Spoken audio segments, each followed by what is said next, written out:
Previous lecture में हमने जो डिज़ाइनिंग पार्ट था वो देख लिया था, किस तरह से डिज़ाइन करना है। उस तरह के क्वेश्चन आप, मुझे उम्मीद है कि आप एग्ज़ाम में आएगा तो आप उसे सॉल्व कर पाओगे।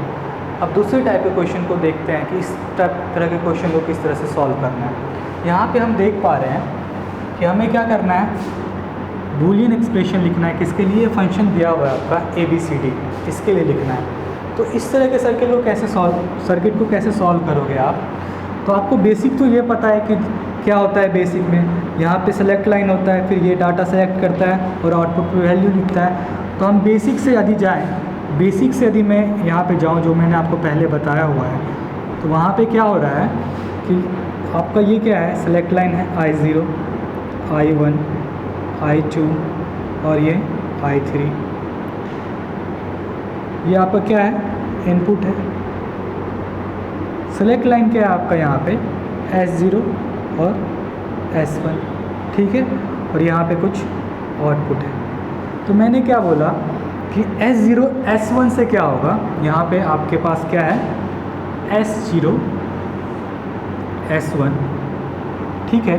डिफरेंट कम्बिनेशन बनेगा, उसके लिए क्या होगा, ये डाटा सेलेक्ट होगा। यही तो हम तभी से करते आ रहे हैं। जब ये 0 0 होगा तो आपको कौन सा डाटा सेलेक्ट हो जाएगा, I0 सेलेक्ट हो जाएगा, ठीक है।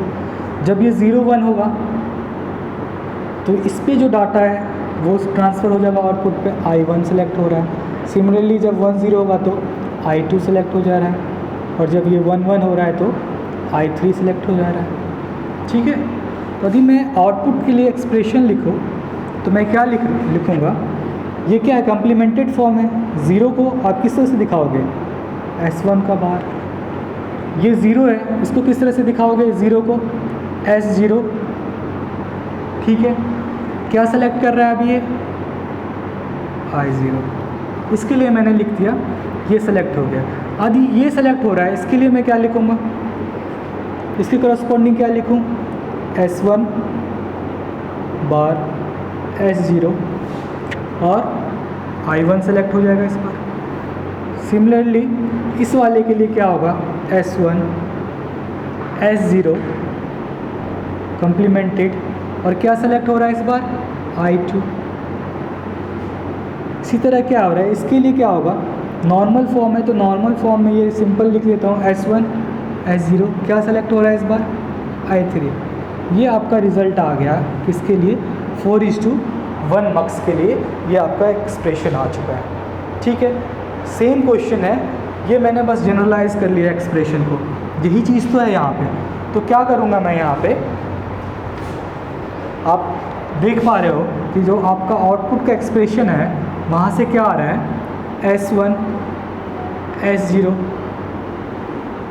I1, इसके बाद क्या हो रहा है, S1 कम्प्लीमेंटेड S0 I1,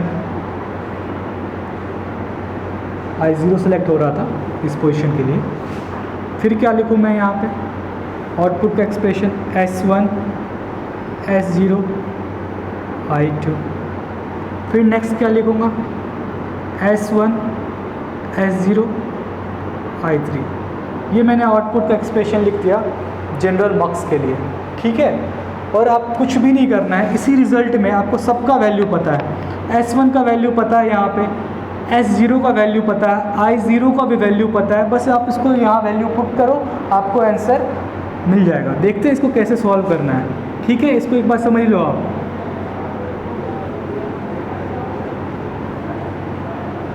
देखना यहाँ पे क्या हो रहा है, जो S1 का वैल्यू है क्या है, ये वह A है ना, A बार, बस वैल्यू पुट करते चलो आप। B S0 का वैल्यू क्या है, B है, B बार पुट कर दिया। I0 का वैल्यू देखो, I0 पे क्या डाटा है, C है, इसके लिए काम मैंने लिख दिया, ठीक है। नेक्स्ट देखो, S1 क्या है, A बार, S0 क्या है, B। I1 का वैल्यू देखो, यहाँ से D मिल रहा है ना I1 को, ये D हो गया, ठीक है। आगे बढ़ता हूँ, इसके लिए भी मैंने एक्सप्रेशन लिख दिया, इसके लिए भी एक्सप्रेशन लिख दिया, ये दोनों एक्सप्रेशन। अब यहाँ पे जाता हूँ, S1 का वैल्यू क्या है, A, S0 का वैल्यू क्या है B, कम्प्लीमेंटेड है, कम्प्लीमेंटेड लिख दिया। I2 पे देखो क्या हो रहा है, I2 पे देखो क्या हो रहा है, ये C वैल्यू है, C यहाँ नॉट गेट लगा है तो मतलब I2 पे C बार मिल रहा है मेरे को, तो I2 पे C बार मिल रहा है। आगे बढ़ते हैं, इसका वैल्यू मैंने लिख दिया। इस पे आओ, S1 का वैल्यू क्या है यहाँ पे देखो A, S0 का वैल्यू क्या है देखो यहाँ पे B, I3 का वैल्यू देखना, I3 का वैल्यू यहाँ से देखो, ये वैल्यू क्या है यहाँ पे C बार, ये वाला वैल्यू क्या मिल रहा है आपको D, ये बबल कम्प्लीमेंट रिप्रेजेंट कर रहा है तो ये एंड गेट है, ये क्या हो जाएगा C डॉट D बार। तो I3 का भी वैल्यू लिख दो C D बार, ये वैल्यू मैंने लिख दिया, ठीक है। अब ये वैल्यू क्या आ जाएगा, देखो यहाँ पे SOP में यहाँ पे कौन सा टर्म मिसिंग है, D वाला टर्म मिसिंग है ना, ABC, D मिसिंग है। इसी तरह सिमिलरली इसमें क्या है C मिसिंग है, इसी तरह इसमें क्या है D मिसिंग है, यहाँ पे पूरा वैल्यू है। ये जो आप डिज़ाइनिंग कर रहे हो किस वैल्यू के लिए डिज़ाइन करना है वो फाइंड आउट करना है क्वेश्चन में। तो आपका जो मिसिंग वाला पार्ट है, जैसे A B C D missing था ना, तो यहाँ पे मैं क्या करूँ 1 लिख दो, रिजल्ट पे तो कोई चेंज आएगा नहीं, ठीक है। तो 1 को मैं D प्लस D बार लिख सकता हूँ कि नहीं, बिल्कुल लिख सकता हूँ। D plus D bar always is what 1। इसलिए जो मिसिंग टर्म है उसके लिए आप क्या कर सकते हो, इस तरह से अरेंजमेंट कर सकते हो A B, क्या मिसिंग है यहाँ पे C प्लस C बार, ये चीज़ क्या आ गया यहाँ पे D।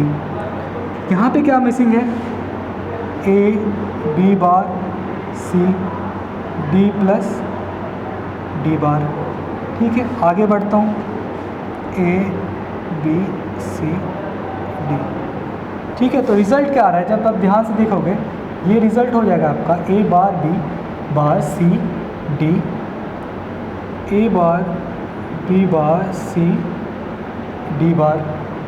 इसके लिए देखना क्या लिखा हूँ, A bar B C D, A bar B C D, ठीक है। नेक्स्ट एक्सप्रेशन क्या हो जाएगा A bar B C bar D,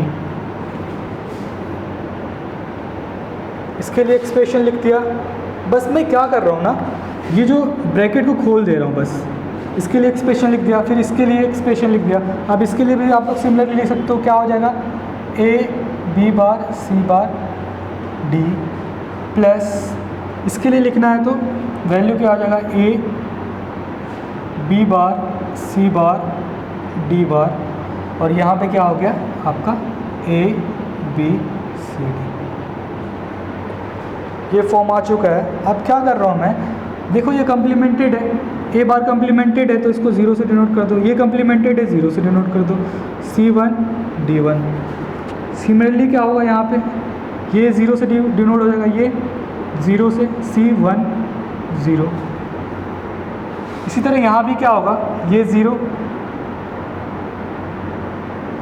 यहाँ देखो क्या हो रहा है 0 1, कम्प्लीमेंटेड है 0, नॉर्मल फॉर्म 1, यहाँ पे देखो 1, ये complemented 0, C complemented 0, D normal form. यहाँ भी आओ, A क्या है हमारा नॉर्मल फॉर्म है, ठीक है। B क्या है कम्प्लीमेंटेड है, C कम्प्लीमेंटेड है, D कम्प्लीमेंटेड है।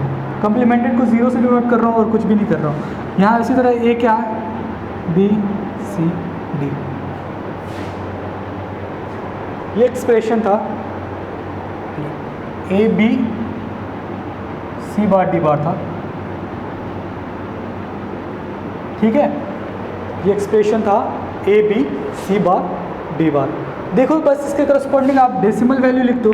ये किसको रिप्रेजेंट कर रहा है, ये जो वैल्यू आप देख रहे हो ये रिप्रेजेंट कर रहा है 3 को, ठीक है। ये आपका 3 हो गया। इस तरह ये किसको रिप्रेजेंट कर रहा है 2 को रिप्रेजेंट कर रहा है, ये किसको रिप्रेजेंट कर रहा है 7 को रिप्रेजेंट कर रहा है, ये 5 को रिप्रेजेंट कर रहा है, ये 9 को रिप्रेजेंट कर रहा है। सिमिलरली ये वाला एक्सप्रेशन 8 को रिप्रेजेंट कर रहा है और ये वाला एक्सप्रेशन 12 को रिप्रेजेंट करना है। तो यदि आपको आउटपुट के लिए एक्सप्रेशन कहाँ पे आ रहा है वैल्यू, तो आपको कहाँ आ रहा है मेन टर्म देख लो, शेयरली लिख लो। सबसे लोएस्ट वैल्यू क्या है 2, फिर क्या है वैल्यू 3, फिर क्या वैल्यू 5, फिर क्या वैल्यू 7, फिर क्या वैल्यू 8, फिर 9, फिर 12। क्या क्या वैल्यू आ रहा है आपका? 2 आ रहा है, 3 आ रहा है, 5 आ रहा है, 7 आ रहा है, 8 आ रहा है, 9 आ रहा है, 12 आ रहा है।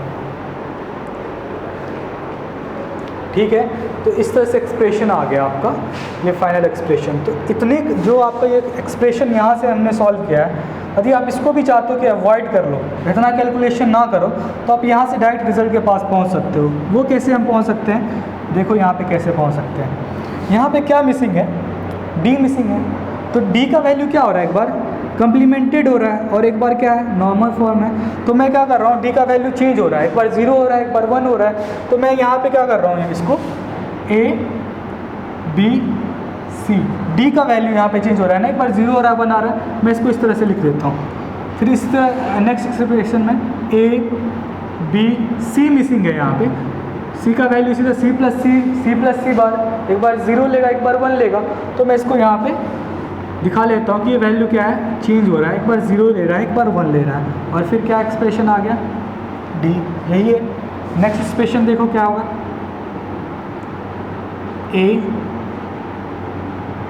नेक्स्ट एक्सप्रेशन देखो बी सी, फिर क्या होगा?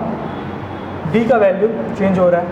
नेक्स्ट देखो A B C bar D बार, यहाँ तो चारों वैल्यू है हमारे पास।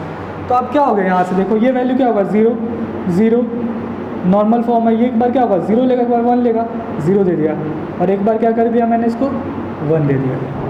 ठीक है, तो ये वाला वैल्यू जब ध्यान से देखोगे, ये क्या रिप्रेजेंट कर रहा है? 2 को, ये क्या रिप्रेजेंट कर रहा है? 3 को। फिर यहाँ पे आओ 0 1, ये वाला वैल्यू एक बार 0 लेगा, एक बार 1 लेगा, मैं पहले 0 ले रहा हूँ, 1 0 1 1 1।